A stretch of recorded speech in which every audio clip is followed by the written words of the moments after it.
Okay, it says Ryan from NowGamer, and I'm joined by Samuel Roberts, the editor of gamesTM. Hi there. And you've seen Dark Souls 2 in action, haven't you? I have, yeah. The particular section you've frozen on here is actually quite relevant to what they've been bringing to Dark Souls 2 in terms of their kind of environmental design. They're really ramping that up. Like, one of the first things you see after they light the bonfire is this kind of bloody statue.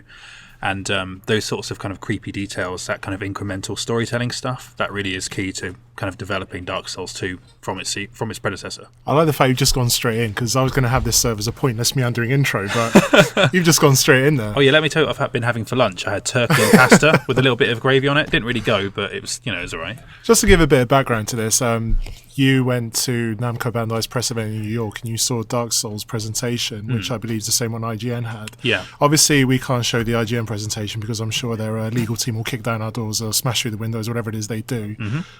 So yeah, I mean, obviously you've seen the game, you've spoken to From Software, haven't you? Yeah. So yeah, we're going to run through the trailer that was released and just have you bring some of your insight and also tell us what you had for your lunch, because that's interesting too. Oh yeah, for sure. Either way. So yeah, we'll begin with the trailer. So this is the cinematic trailer that was released today. I'm not going to ask you about the logos, don't worry about that. Peggy 16. Yeah. But yeah, as I say, this is really just to talk about specific parts of the trailer, because generally they're CGI, but this one has some gameplay footage, which I think is quite interesting. So this is the first bit I picked out, and the reason I picked this out is I presume this is in-game gameplay footage, is that correct? Yeah, this basically is what the game looked like when I saw it being demoed. Sure, so visually, I mean, how does the game compare to Dark Souls? Well, I think it actually looks fairly similar. It's they've rebuilt their engine from the ground up to accommodate these kind of new light and dark mechanic they've been doing. Like, you light up a torch, you go through the environment, and rebuilding the engines had a lot to do with that, really. But basically, it looks about the same, minus the kind of frame rate problems that the original Dark Souls had. Because I mean, that was something that a lot of people noted. It wasn't massively detrimental to the game experience, but at the same time, when I was watching this demo, there's notably less of that sort of stuff. Even when there were big things happening on screen, generally the frame rate was all right. And that's one of the reasons they've restructured their engine, right, to deal with these frame rate problems. Yeah, basically. I mean, in a game like this where, every kind of second counts when you're kind of facing enemies, you don't really want things to slow down or have any kind of technical problems. So that's something they're really looking to address with this sequel. So yeah, that was the first freeze frame. Just talk randomly until the next one comes up. It's a really smooth operation we've got going here.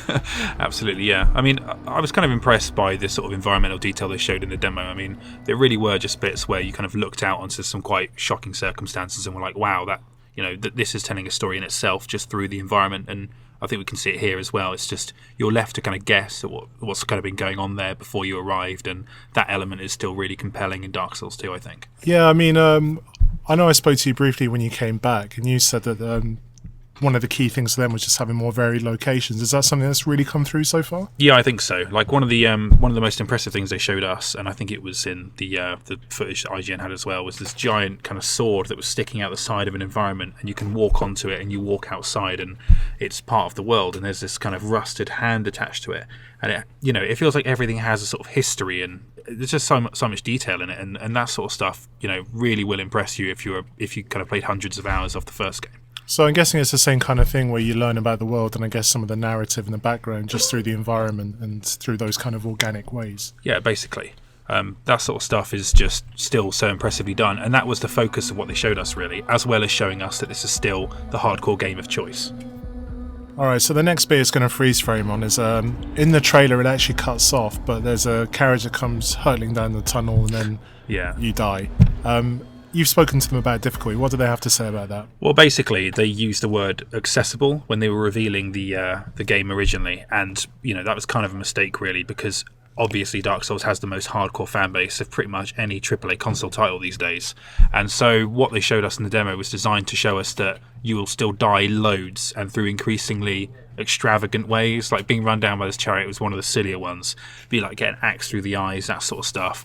It's just, there really is just some insane kind of things waiting for you around the corner, and yeah, this is just an example of it, really. And yeah, they just wanted to show off that this really is still like one of the most difficult games you'll play in the next few years. It's just, yeah, it's going to absolutely kill you again and again and again.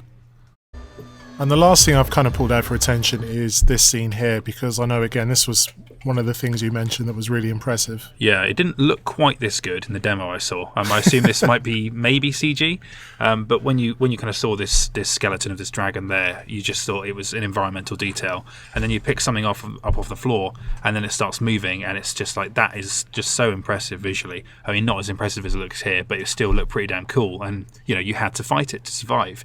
And those kind of surprises, the demo was full of that sort of stuff. Yeah. And it was quite funny in a way. I mean, I suppose it's designed to be terrifying, but it is quite funny to just see this skeleton suddenly get up. It's like every bad thing you think can happen to you in Dark Souls 2, it looks like it's going to happen to you, and that there's an element of humour to that, I think. Well, the weird thing is that Dark Souls is, in a weird way, a sort of a funny game. You look at the animated GIFs that go around and the deaths of people dying, and people do pick up on the humour. Yeah. And I always think with things like that, you think, did the developers do this deliberately to be funny? And I guess they have, because, I mean, you've got to laugh if you play a game like Dark Souls, because Yeah, absolutely.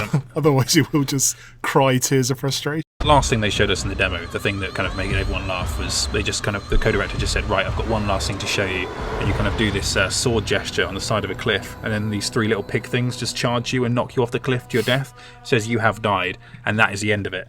And it's just, they know it's a funny game, they understand their audience, and, it was just about focusing on those hardcore elements, really. Sure. I mean, was there anything else that came out of your chat with From Software that wasn't really covered in anything we've seen so far? Yeah, I think that the idea of doing set pieces that are ambitious visually and yet not cheap at the same time, because one of the things we saw was this giant bridge set piece where a kind of wyvern dive bombs down, breaks the bridge, and you fall down into the abyss. Yeah. And there is seemingly nothing you can do about that. But at the same time, he told me, the director, Yui Tanimura, he told me that they're very conscious of creating those sort of set pieces that instill a sort of drama, but at the same time don't come across as cheap, so the player still can learn from them. And that's the balance they're really keeping to. That's one of the highlights I got from the interview, really. I mean, is there anything you've seen that's concerned you so far? Well, that same set piece I just mentioned, when I saw it in action, it seemed to be less stable frame rate wise than the rest of the footage of the game. But at the same time, there's still quite a way to go on development, so I'm sure that's just a temporary thing. But at the same time, I think it's worth noting, because obviously Dark Souls is renowned for having that kind of those frame rate issues. So yeah, worth noting. But at the same time, there was nothing there that suggested to me this won't be another hardcore centric Dark Souls game that its fans are going to enjoy. All right, thanks for your time, Sam. No worries.